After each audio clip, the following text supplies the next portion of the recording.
In today's video, I'm going to teach you how to adjust inventory quantity in QuickBooks Online. Managing inventory effectively is a critical part of running a business, and QuickBooks Online provides a simple and intuitive way to keep your inventory up to date.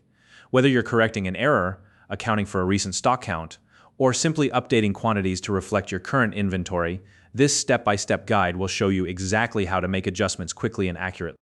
If you're new to QuickBooks Online, you'll find a link in the description to sign up and start managing your finances and inventory with ease.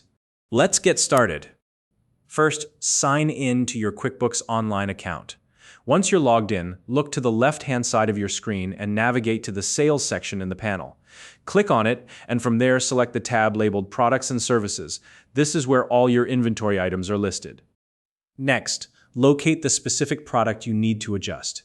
You can do this by scrolling through the list manually, or for a faster approach, use the search bar at the top of the page to type in the product name.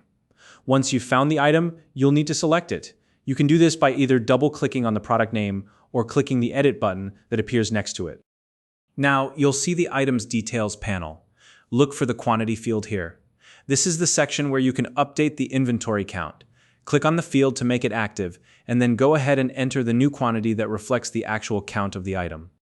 Before saving your changes, take a moment to review the other information in the panel.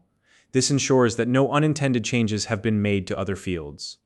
Once everything looks good, click the Save button to store the updated quantity. After saving, it's important to verify that your changes were applied correctly. To do this, return to the Products and Services list and confirm that the updated quantity is displayed for the item.